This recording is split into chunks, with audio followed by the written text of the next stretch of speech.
नमस्कार, खटाना बुलेटिन में आप सभी का हार्दिक स्वागत है। रुड़की के हीराहेड़ी में भारतीय किसान यूनियन रोड पिछले 5 दिनों से धरने पर बैठे हैं, पर अभी तक कोई प्रशासनिक अधिकारी या मौके पर नहीं पहुंचा।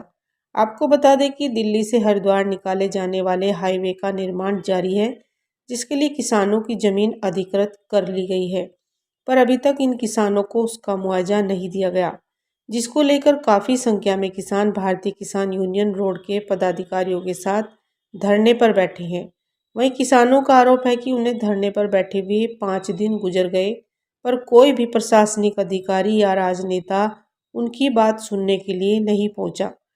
उन्होंने कहा कि 2 बार के सांसद रहे डॉक्टर निशंक भी किसानों की कोई सूद नहीं ले रहे, इसीलिए वह इस चुनाव में उनका बहिष्कार करेंगे। धन्यवाद। आपके चैनल के माध्यम से कि बेडगी साहिबाबाद और इससे जुड़े हुए और अपने 5-6 गांव हैं जो इस हाईवे के बनने से बहुत परेशान हैं। इन एनएच वालों ने इतना बड़ा घोटाला यहाँ पे कर रखा कि किसानों को मजबूर होकर यहाँ पर आज 5वां दिन धरना देते हुए हो गया। परसों कुछ अधिकारी आए थे झूठे सच्चे आश्वासन लेकर, लेकिन किसानों ने उनकी कोई बात नहीं सुनी है। उन्होंने एक जो हमारी मांग थी उसको मानने का काम करा, बाकी जो हमारी मांग थी वो शेष रहेगी। हमारा कहना यह है कि जब तक हमारी एक समस्या का समाधान नहीं होता तब तक हम यहाँ से अपना धरना समाप्त नहीं करेंगे। और समस्याएं तो बहुत सारी हैं यहाँ पर। मान लो जो रेट एनएच ने जो तय करा था एक्वायर करने से पहले, ना तो अपनी उस बात पे वो है। यहाँ पर लिंक रोड देने का काम कहा था, उससे पीछे हट गए। तो बहुत सारी समस्या ऐसी हैं, किसान बेचारा बदहाल परेशान होकर और आज यहाँ धरने पर बैठा। और मैं इसी कड़ी में ये भी कहना चाहूँगा कि किसान को भी ये तय करना पड़ेगा कि शासन में किन लोगों को चुनकर भेजना है। जिन लोगों को शासन में चुनकर भेजने का काम हम लोगों ने किया था, वे लोग आज 5वां दिन हम यहाँ बैठे हुए हो गए, लेकिन एक भी दिन हमारी अगर सुध लेने के लिए आए हों। मैं माननीय निशंक जी को भी कहना चाहूँगा कि निशंक जी का पिछले 10 साल से ये पता नहीं लग पा रहा कि वो है कहाँ। उनकी गुमशुदगी के बोर्ड लगाने पड़ेंगे, पोस्टर लगाने पड़ेंगे, ये बात हम भी नहीं समझ पा रहे। मान लिया जो सरकार मानने से पहले ये कहती थी कि साहब हम किसानों की आमदनी को दुगना करने का काम करेंगे, वो लोग आज दुगनी तो आमदनी छोड़ दो, वो लोग आज किसानों की समस्याओं को सुनने के लिए भी उनके पास टाइम नहीं है। निशंक का तो हमें यही नहीं पता लगता वो है कहाँ। ये सरकार फिलहाल जो शासन कर रही है बिल्कुल किसान विरोधी सरकार है। और मेरा तो सभी किसान भाइयों से आग्रह है कि इसका पूर्णतः 2024 में इसका बहिष्कार करना चाहिए। ये सरकार शासन करने लायक नहीं है। सारी ऐसी होती हैं, लेकिन जितनी निकम्मी ये सरकार रही है, इतना निकम्मापन आज तक हमने किसी सरकार में नहीं देखा। और भी सरकारें रही हैं, उन्होंने भी थोड़ा बहुत किसानों का सहयोग करने का काम करा, लेकिन इस सरकार ने तो बिल्कुल अति कर दी और बिल्कुल हद कर दी। तो भाइयों मैं सभी लोगों से ये कहना चाहूँगा आपके चैनल के माध्यम से भी कि इनका जितना भी बायकाट होता हो और अपना वोट बहुत सोच समझ कर दें, ऐसे लोगों को दें जब हमारे पास परेशानी हो, हम किसी परेशानी में हो तो वो लोग हमारे बीच में आकर बैठकर हमारी परेशानियों को सुने और ऊपर उन्हें उठाने का काम करें। 2024 में और क्या करो? अच्छा ये बताओ, बहिष्कार करने के अलावा और कुछ बचता भी तो नहीं हमारे पास। भाई हमारा गन्ना बिना रेट के बिना उसके आप मिल में गिरवा रहे।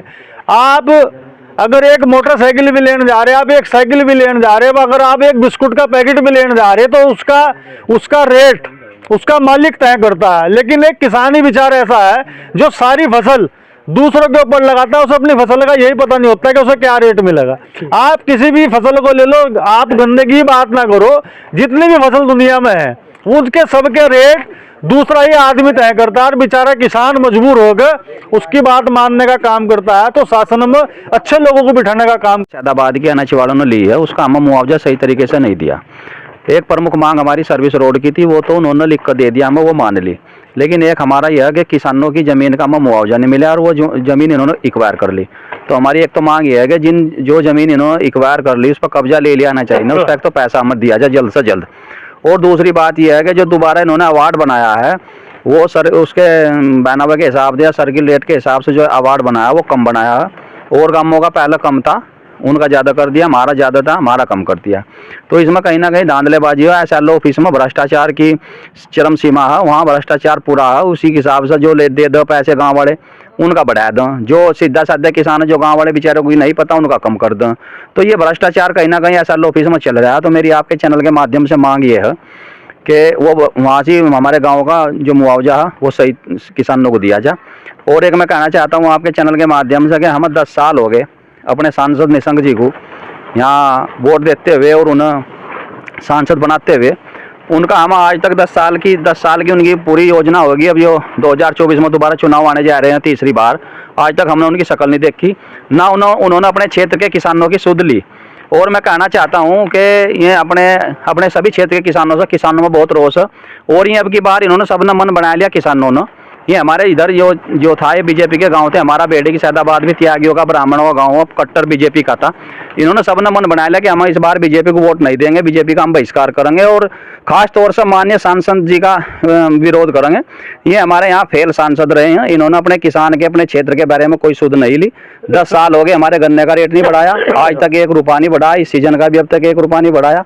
और हम 5 दिन से यहाँ बैठे, सरकार का कोई नुमाइंदा हमारे से हमारी सुध लेने, हम जड्डे पाड़े में यहाँ बैठे, भूखे प्यासे बैठे, हमारे से किसी ने सुध नहीं ली।